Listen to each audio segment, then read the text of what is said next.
डिब्रूगढ़ नाम की जगह पर मुकेश अपनी बीवी और अम्मी दोनों के साथ रहता था। 3 लोगों का खानदान था। मुकेश की हाल ही में शादी हुई थी। अपनी बीवी सोनम से वो बेहद प्यार करता था। मुकेश दर्जी का काम किया करता था। डिब्रूगढ़ का सबसे अच्छा दर्जी मुकेश ही था। हमेशा वो लोगों को कम दाम में सिलाई करके बहुत सस्ता और सही समय पर उनके कपड़े उन्हें दे देता था। सोनम नई नई बहू बनकर घर आई थी। सोनम अपने पति मुकेश जैसा बनना चाहती थी। वो चाहती थी कि वो अपने शौहर जैसा बनकर अपने शौहर जैसा हुनर सीख ले और अपने सिलाई के धंधे को बहुत बड़ा कर ले। कहाँ हो बेगम, मैं तुम्हारे लिए गजरा लेकर आया हूँ, ये देखो। गजरे से क्या होगा जी? मैंने आपसे कितनी दफा कहा है, मुझे आप सारे सिलाई और दर्जी के हुनर सिखा दीजिए, इससे हमारे घर का मुनाफा बढ़ जाएगा। सोनम की बात सुनकर मुकेश ने सोचा, बात तो सच है। और मुकेश सोनम और कुछ लोगों के 2 बच्चे इमली और सचिन को बिठाकर सिलाई और दर्जी का काम सिखाने लगता है। कुछ ही दिन में सोनम लहंगा और सूट सिलना सीख जाती है। लेकिन शाम के वक्त सोनम के घर में खबर आती है कि मुकेश की कार एक्सीडेंट में मौत हो गई है। पूरा परिवार टूट सा जाता है। सोनम सहम सहम कर रोने लगती है। हे मालिक, ये क्या अपशगुन हो गया? अब मैं कहाँ जाऊंगी? मेरी जिंदगी तबाह हो गई। और रोते रोते अपने सास से लिपट जाती है। सास से जाकर कहती है कि वो पेट से है। घर के एकलौते चिराग के मौत की खबर सुनकर माँ और बहू दोनों खूब रोते हैं। लेकिन लोगों को लगता है सोनम उनके घर की काली छाया है, इसीलिए मुकेश की मौत हो गई। सोनम और माँ जी ने जैसे तैसे कुछ दिन बिता दिए। थोड़े बहुत ग्राहक उनके पास आते थे। ग्राहकों के कमी के वजह से और घर में पैसों के फिक्र के वजह से सोनम अपने सास से कहती है, माँ जी, हमें पैसों का इंतजाम करना होगा, वरना मेरा होने वाला बच्चा कमजोर होगा। उन्होंने मुझे थोड़ी बहुत सिलाई कढ़ाई का काम सिखा दिया था। मैं अभी भी लोगों के लहंगे और सूट सिलकर थोड़े बहुत पैसों का इंतजाम कर सकती हूँ, जिससे कि हमारा घर चल सके। बहू, तुम्हारा ख्याल तो अच्छा है, लेकिन हमारी किस्मत फूटी हुई है। जब किस्मत खराब होती है ना बेटा, तो घर की छत पर रखे हुए आम को भी चूहे खा जाते हैं। लेकिन हमें इस चीज का कोई न कोई हल तो निकालना ही होगा, वरना हम भूखे रह जाएंगे। लोगों को लगता है तुम्हारे कदम अपशगुन हैं। तुमने घर में कदम रखा, इसलिए मुकेश हम सबके बीच में नहीं रहा। कमला की बातें सुनकर सोनम निराश होकर अपने कमरे में चली जाती है। कमरे में जाकर वो उसी सिलाई मशीन पर बैठकर मन ही मन सोचती है, मालिक, मैं मेरे माँ जी और बच्चे का ध्यान कैसे रखूंगी? हमारे तो कोई रिश्तेदार भी नहीं है। गांव वालों को लगता है कि मैं काला जादू करती हूँ, इस वजह से वो हमसे बात तक नहीं करते। क्या होगा हमारा? सोनम सिलाई मशीन पर बैठकर सोच ही रही थी। सिलाई मशीन चलने लगी। देखते ही देखते सिलाई मशीन से लहंगा सिल गया। ये कैसे मुमकिन है? ऐसा नहीं हो सकता। सोनम ने सूट का धागा डाला और वो भी देखते ही देखते सूट में तब्दील हो गया। वो समझ गई, हो ना हो इस सिलाई मशीन में ही कुछ है।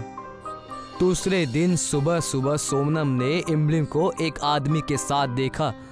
वो उससे बातें करने लगी। इमली, इधर आना। कहाँ जा रही हो? कई दिनों से नजर भी नहीं आई। सब ठीक है ना? जी भाभी, सब ठीक है। वो मेरी इनसे शादी हो गई, इसलिए मैं अब अपने ससुराल में ही रहती हूँ। लेकिन तुम्हारी उम्र तो अभी बेहद कम है, तो तुम्हारी शादी इतनी जल्दी कैसे हो गई? वो मुकेश भैया से सिलाई कढ़ाई सीखने की वजह से मैं आपके साथ रहती थी ना, और मुकेश भैया की मौत हो गई। तो कहीं आपकी बुरी छाया मुझ पर भी ना पड़ जाए और मैं अब शगुनी ना हो जाऊं। इसलिए मेरी शादी जल्दी करा दी गई। इतना कहकर इमली और उसका पति वहां से चले गए। दूसरे दिन सचिन अपने एक विदेशी भाईजान के साथ घर आ गया। आओ सचिन, आज हमारे घर में क्या बात है? भाभी, ये भैया जो मेरे साथ आए हैं ये विदेश से आए हैं। मुकेश भैया से ये विदेश के लिए लहंगा और सूट सिलवा के लेके जाया करते थे और आज फिर से हमारे यहाँ सूट सिलवाने आए हैं। इन्हें क्या सिलवाना है? मैं बहुत अच्छे लहंगे और सूट सिलती हूँ। दोनों ही सिलवाना है, इसीलिए ये आए हैं और कुछ धागे और कपड़े साथ लेकर। इनसे कहिए हमें कुछ नमूना दिखाए। सोनम धागे लेकर फौरन सिलाई मशीन पर रख देती है और वो लहंगे में बदल जाता है। सोनम वहाँ से लहंगा लेकर उस विदेशी आदमी को जाकर दिखाती है। विदेशी देखकर चौंक जाता है। सचिन को ये देखकर यकीन ही नहीं होता और वो कहता है, आपने तो मुकेश भैया से भी जल्दी सिलकर दिखा दिया। आपके हाथों में तो जादू है। मैं तुम्हें 500 लहंगे और 500 सूट का ऑर्डर देता हूँ। ये लीजिए कुछ पैसे, इन्हें रख लीजिए और ऑर्डर हमारा 2 महीने बाद दे दीजिएगा। आपका बहुत बहुत शुक्रिया। इस चीज के लिए मैं आपकी आभारी रहूंगी। मैं और मेरा होने वाला बच्चा आपका कर्जदार रहेगा। इतना कहकर विदेशी और सचिन वहाँ से चले जाते हैं। सोनम उस जगह पर जाकर मशीन को देखकर कहती है, मुझे पता है इसके पीछे आपका हाथ है। इस मशीन में आपकी रूह है और वही हमारे खानदान की मदद कर रही है। मैं बस आपका शुक्रिया अदा करना चाहती हूँ। आपने हमारे खानदान की मदद की।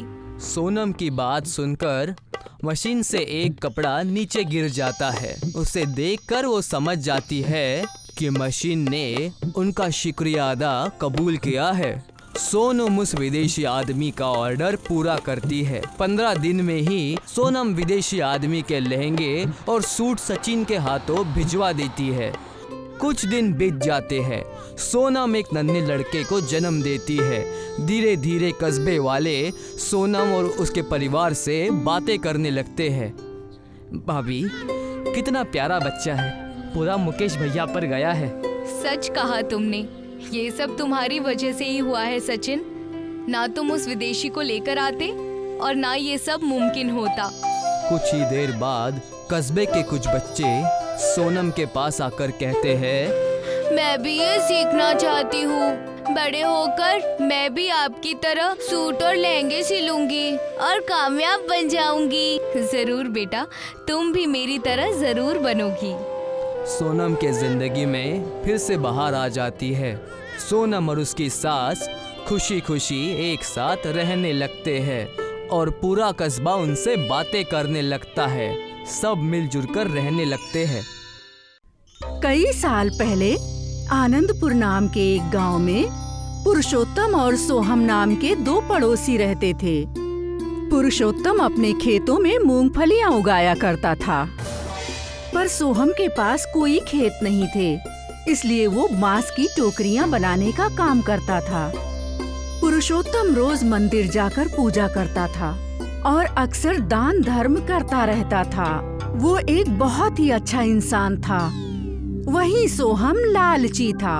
वो दूसरों की चीजों पर भी अपना हक जमाया करता था।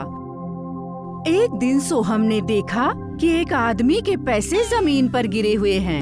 सोहम ने तुरंत वो पैसे उठा लिए और उसे पैसे उठाते वक्त उस इंसान ने देख लिया, पर फिर भी सोहम ने वो पैसे अपनी जेब में रख लिए। अरे अरे अरे अरे अरे, ये तो मेरे पैसे हैं। तुम्हारे नहीं, ये मेरे पैसे हैं। मुझे ये पैसे मिले हैं तो मेरे हुए ना। अरे मगर मेरे पैसे गिरे। तुम्हारे पैसे गिर गए तो तुम्हारा नुकसान और मुझे पैसे मिले हैं तो मेरा फायदा। अब ज्यादा चिल्लाओ मत और चलो यहाँ से, समझे? सोहम ने उस आदमी को डराकर भगा दिया। इधर खेत में पुरुषोत्तम दिन भर मेहनत करता रहता था।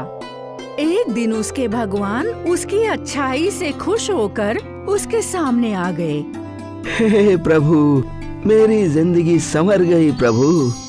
उठो बेटा, मैं तुम्हारी अच्छाई से खुश हूँ। मांगो, तुम्हें क्या मांगना है?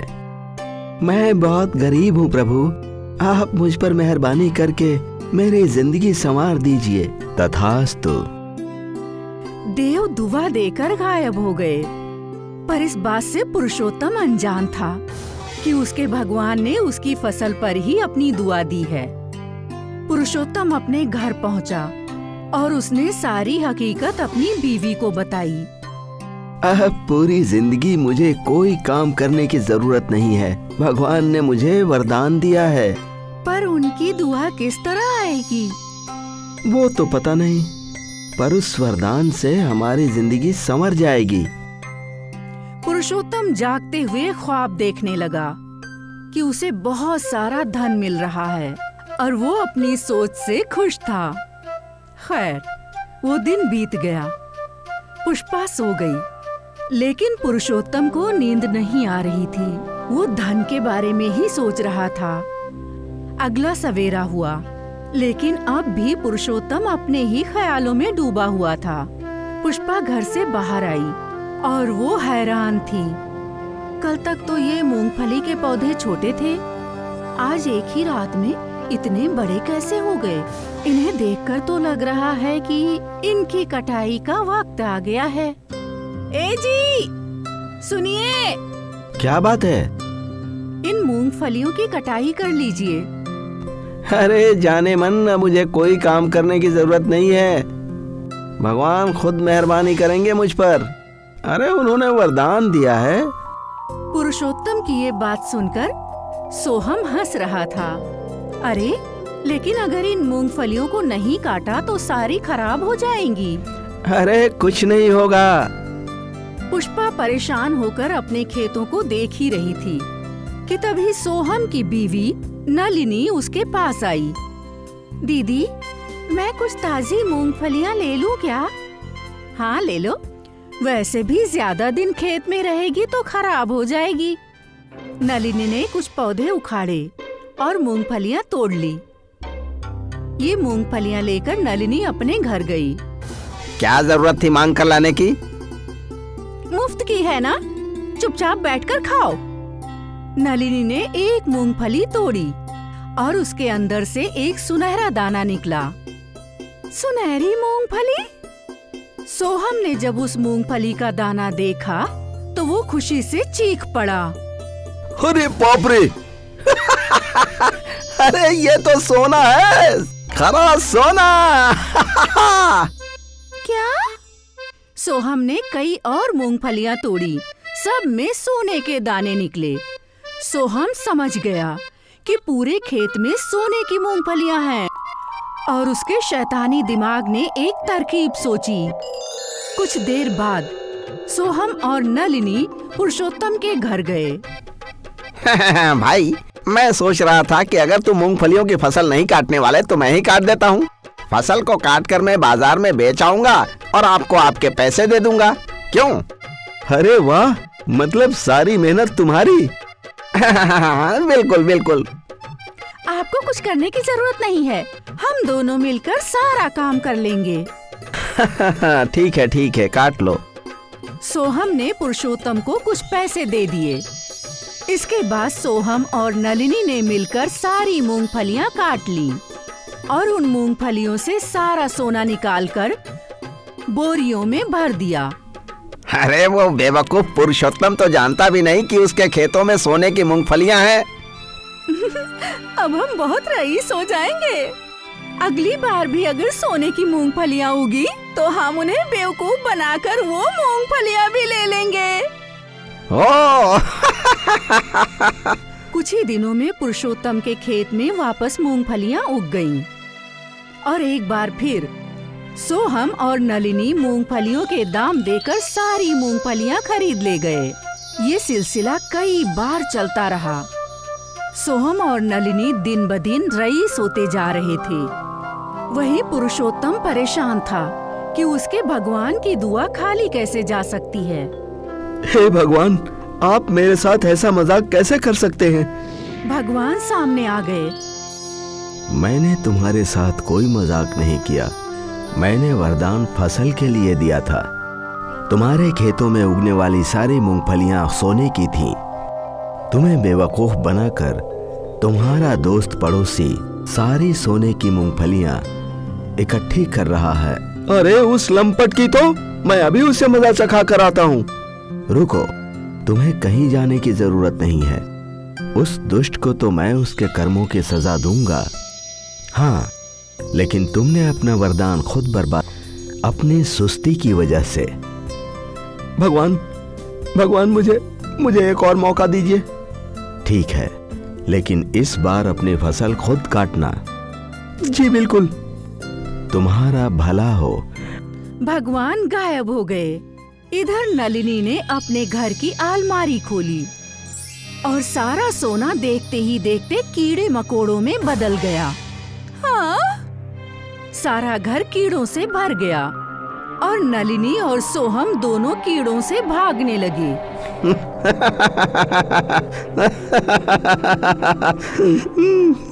अगली सुबह पुरुषोत्तम ने अपनी मूंगफलियां काटी और उसे अपनी दुआ का सोना मिल ही गया।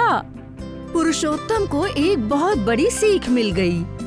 बिना मेहनत किए कुछ नहीं मिलता। सोहम को भी सबक मिल गया, जो उसका नहीं है वो उसे कभी नहीं मिल सकता।